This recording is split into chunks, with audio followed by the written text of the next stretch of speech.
Muchísimas gracias. Ayer en la mañana no tuvimos chance de venir. Bueno, primero que nada, para hacerles una aclaración, en el programa habla de la señorita Oriana Oviedo. La tenemos aquí enfrente, solo que me toca hablar a mí porque ella no puede hablar en estos momentos, por lo menos no mucho, entonces pues me tocó a mí. Nosotros nos dedicamos a trabajar el tema de cultura. Ayer en la mañana no tuvimos la oportunidad de venir, sin embargo, estuvimos viendo el live stream de lo que se estaba conversando, y una de las cosas interesantes es que la palabra cultura se usó aproximadamente 27 veces y esas fueron solo las que conté. Y nosotros tenemos muchos años de estar escuchando que la solución a todos los problemas que tenemos aquí en Costa Rica y en cualquier otra parte del mundo, tanto a nivel de gobierno como a nivel ciudadano, como a nivel de empresa privada, es la cultura. Y si cambiamos la cultura, todo va a estar bien. Y la pregunta que yo siempre hago es, ¿y cómo hacemos? ¿Cómo es que se cambia cultura? ¿Me regalan la presentación? Una de las primeras cosas que les voy a pedir y que vamos a hacer, gracias, una de las primeras cosas que les voy a pedir y que es un poquito, voy a hacerme para acá porque esto no está funcionando, listo, les voy a pedir que saquen los teléfonos, a diferencia de lo que normalmente piden, que por favor los guarden y no los usen, aquí sí les voy a pedir que los saquen. Y si tienen preguntas o tienen comentarios justamente sobre este tema, vamos a usar esos hashtags, Cultura GA, que es Cultura de Gobierno Abierto, OpenGovCulture, que es su versión en inglés, o por supuesto la que tenemos para el Congreso, que es Justicia Abierta CR. Ahora, este tema de cultura y el tema de gobierno abierto, ¿cómo se relacionan? Nosotros podríamos hablar de tres cosas muy particulares de la cultura de gobierno abierto, ya que tiene muy bien definido cuáles son sus valores. El primero es una cultura de transparencia y lo importante que es ser transparente para poder comunicarse y generar confianza en la ciudadanía. El segundo es la cultura de colaboración, cómo hacemos para que la gente colabore. Y el tercero, y del que más vamos a hablar en este momento, es cultura de participación. ¿Cómo involucramos a la gente para que participe en lo que es tanto el gobierno como la ciudadanía? ¿Cómo los involucramos un poquito más? ¿Cómo hacemos para que esto sea sencillo? A mí me toca ahora sí el trabajo más difícil. Tengo que explicarles cómo construir cultura en aproximadamente 15 minutos. Entonces, hay dos partes particulares que tiene la cultura. La primera son los factores estructurales. ¿Y a qué me refiero con estos? Estos son las políticas y los indicadores que utilizamos. Las políticas, en el caso de un país, nos referimos a las leyes o las políticas internas de una institución, de una empresa, las políticas internas inclusive de a todos aquellos de ustedes que viven en condominios, hay políticas internas. Y estas son, de alguna manera, estas reglas de juego. Y los indicadores son todas aquellas cosas que nos dicen cuál es el éxito, qué es lo que estamos buscando cambiar. Y otro factor también sumamente importante, si no es que más, son los factores humanos. ¿Cuáles son estos? Si estamos hablando de cultura, los hábitos y las habilidades de nuestra gente. Los hábitos, vean, al final de cuentas, ¿qué es la cultura? Es la manera en la que nos comportamos, la manera en la que hacemos las cosas constantemente. Y las habilidades, de ellas dependen las cosas que somos capaces de hacer. Por ejemplo, yo soy lo que se llama un migrante digital. O sea, soy una persona que me tocó aprender de tecnología porque no nací con ella. ¿Quiénes de acá son nativos digitales? ¿Quiénes nacieron y ya cuando estaban entrando a la escuela ya había teléfonos celulares? Wow, ok. Aquí todos somos migrantes entonces, o por lo menos la mayoría. Entonces, como somos migrantes, a nosotros nos tocó aprender, pero si vemos a nuestros hijos, nietos y similares, el otro día estaba viendo a mi primito, tiene 2 años. Se acercó al televisor y adivinen qué estaba haciendo. Así. Empezó a tratar de tocar el televisor para que se moviera, porque él ya está acostumbrado a que las pantallas se mueven, porque eso pasa con los celulares y con los tablets. Ahora, todas estas cosas son estas habilidades que tienen estos nativos digitales versus las habilidades que tenemos nosotros como migrantes. También las personas de las ciudades tenemos más habilidades tecnológicas porque nos vemos enfrentados a la tecnología más comúnmente que las personas que viven un poco más alejadas. Y son cosas que tenemos que tomar en cuenta. Ese es el factor humano.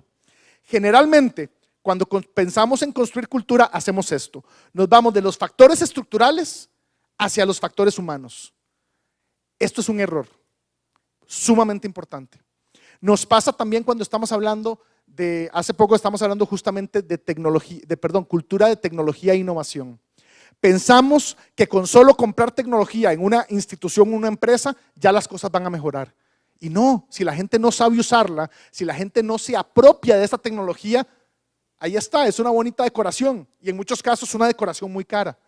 Entonces, si queremos construir cultura, tenemos que empezar del otro lado. Empezar en cuáles son los factores humanos que queremos cambiar, cuáles son los hábitos, habilidades que queremos.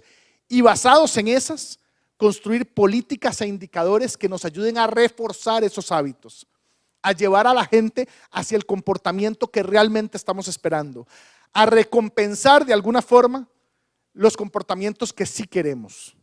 Esa sería la manera más correcta de construir cultura. Para ello, tenemos que tomar en cuenta entonces algo particular, y es que la construcción cultural requiere que tengamos claro desde el puro principio a dónde queremos llegar. Tenemos que entender el por qué. Si no han visto alguna vez a un gran autor que se llama Simon Sinek, si no lo han leído o visto, hay un par de videos de él maravillosos. Él nos habla de esa importancia del por qué. El por qué es lo que nos mueve, es lo que nos da propósito. Tenemos que tener claro cuál es nuestro propósito desde el principio. Si no, en vez de construir la cultura que queremos, lo que vamos a terminar haciendo es dejando que se construya cualquier otra cultura. Entonces, para ello, en los últimos varios años, casi 8 años, nuestros locos científicos en Cultura 52 han ido creando una herramienta. Y el fundamento de esta herramienta son estos 4 factores, que son los factores que afectan primordialmente cuál es la cultura que se construye. El primero, los hábitos. Y aquí tenemos que empezar. ¿Cuáles son los hábitos que queremos en nuestras personas? Les pongo uno de los mejores ejemplos que les puedo dar de hábitos. ¿Cómo son los hábitos de nosotros los costarricenses cuando manejamos? En la calle, en nuestros vehículos. ¿Somos buenos conductores o malos conductores? Que levanten la mano los que consideran que somos buenos conductores. Wow. ¿Quiénes consideran que somos malos conductores? ¿Quiénes consideran que todos los demás son malos conductores? ¿Ven? Más fácil. Nosotros estamos construyendo hábitos de mala conducción. Pero olvídense, dejemos de lado por un momento si las leyes están funcionando o no, si las políticas están funcionando o no. ¿Por qué estamos construyendo malos hábitos? Porque cuando vemos a un conductor que se mete contravía a 300 metros y después trata de meterse en el carril, ¿qué hacemos? Le damos campo. Creemos que no, pero le damos campo para que no nos choque. O sea, recompensamos el mal comportamiento. Mientras que cuando vemos una persona que está detrás de un bus, el bus para y ponemos la direccional como buenos conductores que vamos a pasarnos de carril, ¿qué sucede? Nadie nos da campo. Los carros de atrás empiezan a pasar al carril de la izquierda y nunca pasamos. Castigamos a los buenos conductores. Entonces, desde ahí tenemos que ver cuáles son los hábitos que queremos. Segundo, las habilidades. ¿Cuáles son las habilidades que necesitamos desarrollar en nuestra gente? Si nosotros queremos buenos conductores, tenemos que buscar una manera de que sean buenos conductores. Por ejemplo, desde el examen que les hacemos hasta las clases, hasta las cosas que nos aseguramos que sepan. El examen de manejo que a mí me tocó hacer la primera vez es muy diferente al que se hace hoy en día. Y el de hoy en día yo creo que yo lo puedo pasar sin repasar absolutamente nada. Y es mucho más fácil que el que había antes. Entonces tenemos que empezar a ver qué es lo que estamos realmente fomentando a nivel de habilidades. ¿Tenemos gente que realmente sabe manejar o tenemos gente que lo que sabe hacer es controlar un vehículo? Políticas, estas son las reglas de juego. Aquí entramos a los factores estructurales y tienen que estar pensados hacia a dónde queremos llegar. Para ponerles un ejemplo interesante, a nosotros nos ha tocado trabajar mucho con empresas de servicio al cliente, los famosos call centers, ¿verdad? Y siempre hacen 2 cosas que son completamente opuestas. Por un lado, dicen que dentro de sus valores, dentro de lo que les importa que la gente haga es que den un buen servicio. Y al mismo tiempo ponen una política, no puede durar más de 4 minutos. ¿Alguien de aquí considera que uno le pueden dar buen servicio en 4 minutos? 2 personas. La realidad nos dice lo contrario, la realidad nos dice que es muy difícil cuando yo estoy apresurado y si a mí lo que me están diciendo es que tiene que hacer las cosas rápido y la política es no puede durar más de 4 minutos, probablemente voy a hacer las cosas apresurado y por ende probablemente las haga mal. Y por último, tenemos los indicadores. Y los indicadores son sumamente importantes. ¿Quién de aquí le gusta el fútbol? ¿Quién aquí es futbolero? Cuando juega la selección especialmente. Bueno, tenemos uno que otro. ¿Qué es lo más importante en el fútbol? ¿Jugar en equipo o meter goles? Vean qué pregunta más difícil, ¿verdad? Si ustedes consideran, a ver, si ustedes fueran los encargados de un equipo de fútbol, ¿qué sería lo más importante? ¿Trabajar en equipo o ser individualistas? Trabajar en equipo. Ahora, un delantero, ¿cómo medimos qué tan bueno es un delantero? Por la cantidad de goles que mete. ¿Meter goles es un acto individual o es un acto colectivo? ¿En serio? Porque vean qué curioso, es un acto que tiende a ser individual. ¿Cuántas veces han visto un jugador, a un delantero, que en vez de pasárselo a un compañero que tiene una mejor oportunidad de meter gol, trata de hacerlo solito? Porque a él lo estamos midiendo por su actuación individual y le estamos diciendo que él meta goles es más importante que cualquier cosa. Entonces los indicadores lo están dirigiendo hacia el lado equivocado, no hacia lo que se supone que queremos. Y esto nos pasa muy a menudo. Entonces les comentaba sobre esta herramienta que se llama Culture Lab, es esta que tenemos aquí enfrente. Estamos buscando la manera más sencilla para empezar a construir cultura.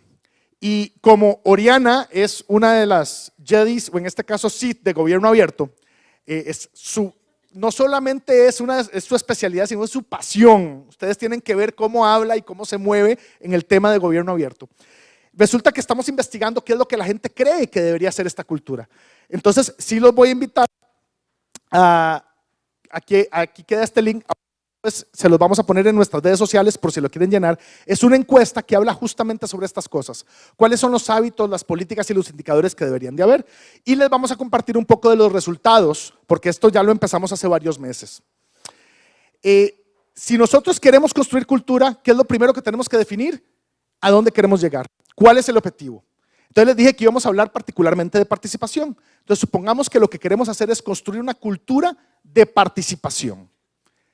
¿Qué tenemos que hacer para lograrlo? Primero, ¿cuáles son los hábitos que necesitamos para tener una cultura de participación? ¿Cómo podemos llegar y decir, esta es una cultura de participación? Primero que nada, que la gente asista a los eventos participativos, ¿verdad? Si invitamos a la gente a participar en la construcción de políticas, en la creación de cualquier ley, necesitamos que participen, que vengan, más allá de simplemente ir a votar el día de las elecciones. Queremos que participen activamente.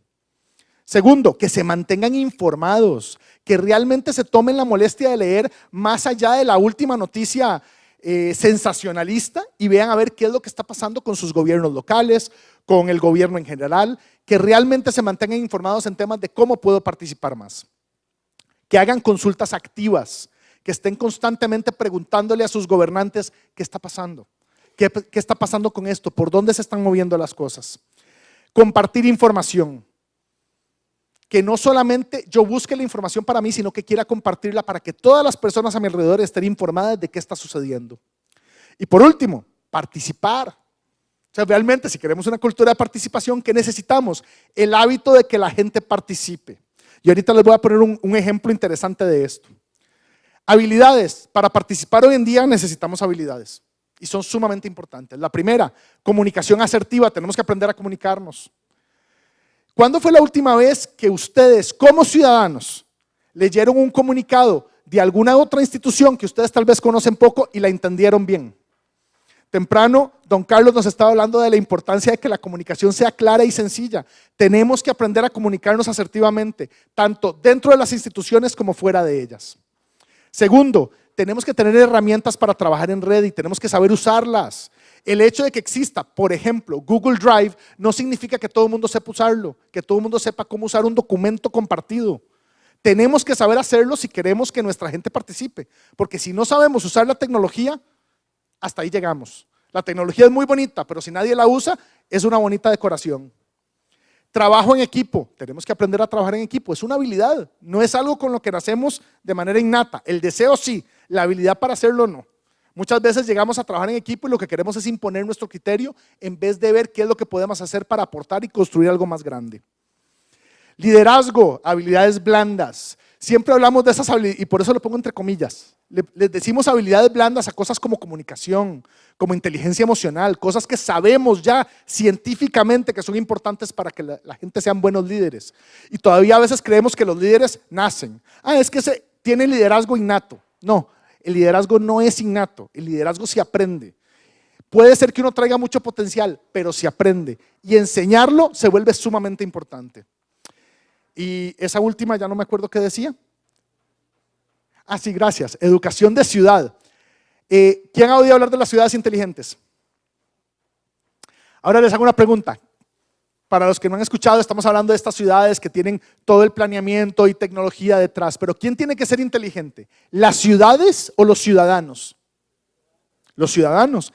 ¿Quién de aquí sabe cómo funciona el proceso de recolección de basura? Más allá de yo la dejo ahí y se la llevan.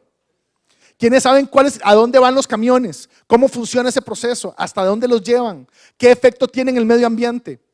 ¿Quién de aquí sabe cómo funciona todo el sistema de transporte público de San José? Entonces, ese es el problema. Las ciudades no son las que tienen que ser inteligentes, somos nosotros. Y para eso tenemos que enseñarle a nuestros ciudadanos, tenemos que desarrollar esa habilidad. Ahora, cuando estamos proponiendo políticas, tenemos que proponer políticas basadas en los hábitos que queremos desarrollar. No basado en lo que supuestamente creemos que la gente quiere, no, en los hábitos específicos que queremos. Entonces, reuniones accesibles. ¿Cuántas veces no me he topado yo una reunión para participar en alguna política o en algún cambio que se está dando en Costa Rica? Me dicen, la reunión va a ser a las 3 de la tarde. A las 3 de la tarde yo estoy trabajando. Yo no puedo salir de mi trabajo para ir a participar. O inclusive cuando me dicen a las 6. Bueno, sí, pero es que yo salgo de mi trabajo a las 5 de la tarde y transportarme de un lado a otro de la ciudad ya se tarda más de una hora. Porque no es fácil, la movilidad aquí es un gran problema. Entonces tenemos que hacerlo accesible. Hay países como Suiza que lo ha solucionado como todos los domingos en la mañana hay participación ciudadana a través de la computadora. Se sientan 5 minutos, leen cuáles son las propuestas, dicen estas me parecen, estas no me parecen y casi todas las personas participan. Ya tienen el hábito de participar porque es accesible, es fácil hacerlo. Incentivos ciudadanos. O sea, tenemos que incentivar a nuestros ciudadanos para que participen y no estoy hablando de recompensarlos con premios, con dinero ni nada por el estilo, pero tenemos que hacer que ellos sientan que esa participación que están haciendo está teniendo un efecto, porque muchas veces llegan, participan y cuando nos quedamos esperando un reporte, nunca llega. A nosotros nos ha pasado varias veces, hemos ido a reuniones, esperamos que nos manden reportes de qué pasó con ese tiempo que le dedicamos y no sabemos nada.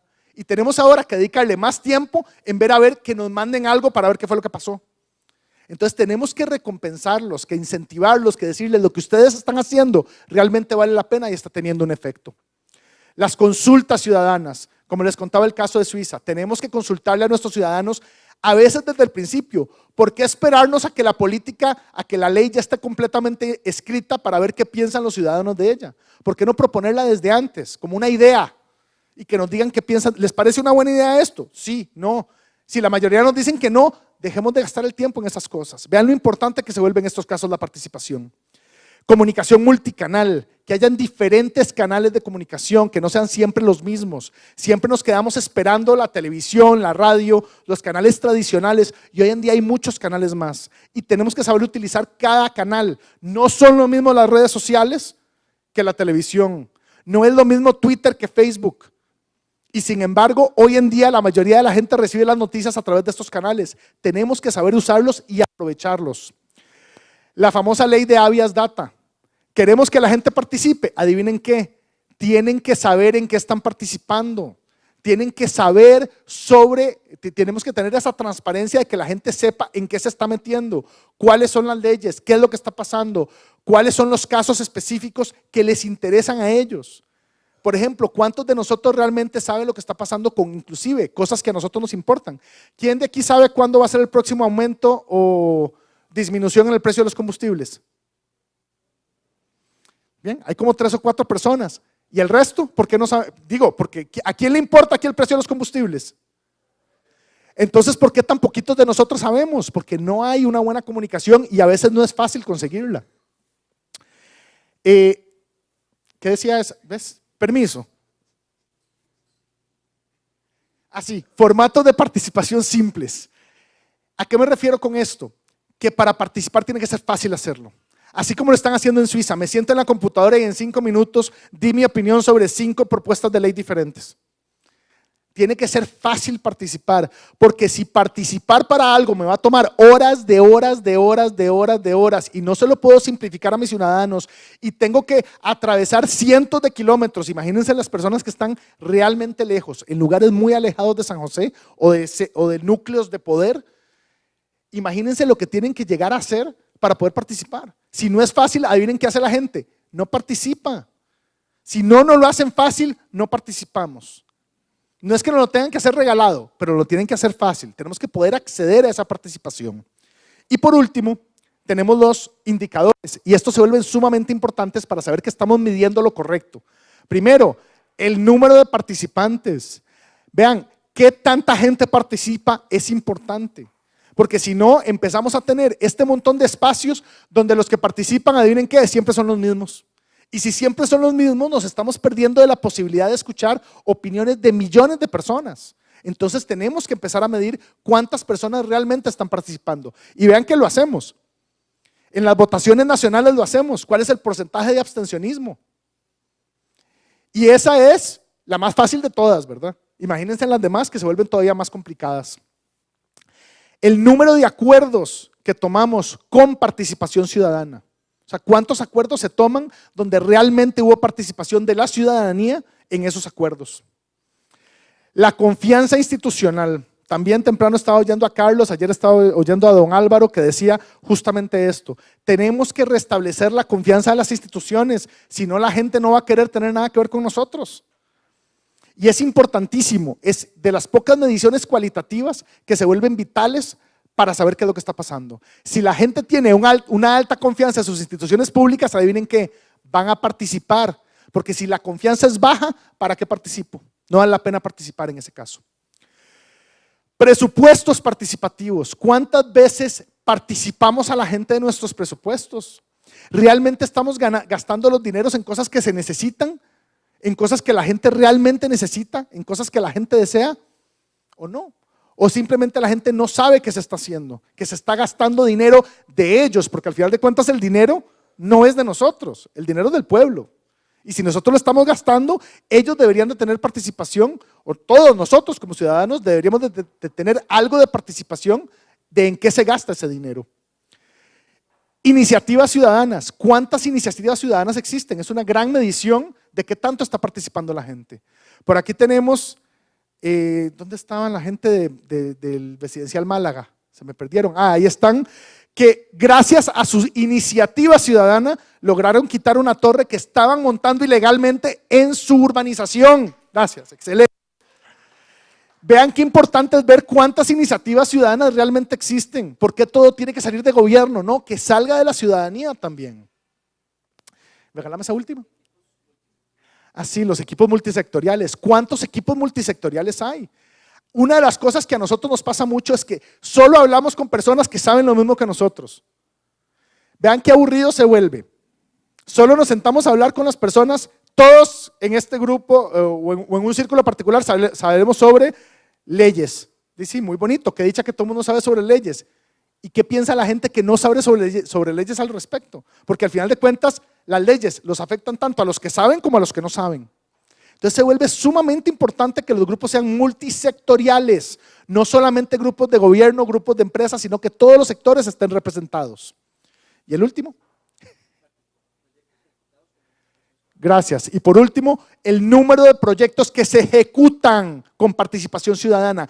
¿Quién dice que los ciudadanos no pueden participar en la ejecución? Como les ponía el ejemplo de la urbanización Málaga, gran ejemplo de los ciudadanos participando, ejecutando para que las cosas se hagan bien. Entonces, al final de cuentas, esto es, aquí empezamos con el proceso de ideación. Vean que ya que hay otros procesos, diseño, acción y seguimiento, pero aquí así es como empezamos, ideando. ¿Qué es lo que podemos hacer para generar más participación? Porque a raíz de esto, a raíz de qué es lo que queremos y qué es lo que podríamos hacer, es que podemos empezar a construir cultura. No dejar que pase, sino construirla conscientemente y hacer lo que sabemos que es conveniente para todos. Así que nuevamente los voy a invitar, ahorita les vamos a dejar las cosas a hacer la encuesta. Pero por último, porque no se los he comentado, ¿cuál es nuestra definición de cultura? Porque venimos hablando del tema desde hace rato, inclusive la primera vez que yo entré a la página de la Alianza para un Gobierno Abierto, decía, cambiando la cultura de gobierno. Y nadie me decía, bueno, ¿y eso cómo se hace? ¿O qué es? ¿Qué es esta palabra que usamos que es cultura? Una cultura es la red de hábitos y conductas a través de las cuales nos relacionamos dentro de un contexto específico.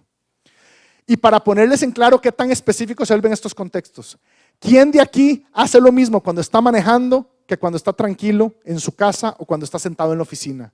Nos comportamos diferentes. Cada contexto se vuelve diferente, cada contexto crea hábitos diferentes. Si queremos construir cultura, tenemos que construir hábitos y ese tiene que ser nuestro punto de partida. Como les decía nuevamente, los invito a participar en las redes de Gobierno Abierto, que es la que maneja Oriana desde hace bastantes años, una de las grandes influenciadoras en redes sociales del tema de Gobierno Abierto.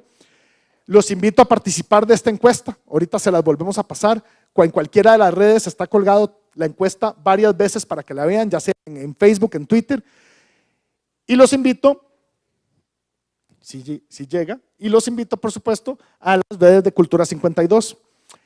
Y nada más para terminar les quería decir, vean, la cultura se puede construir, pero tenemos que tener claro qué es lo que queremos y tenemos que ser coherentes, porque la mayor parte del tiempo, y los quería dejar con una anécdota, construimos políticas e indicadores que nos llevan por otro lado.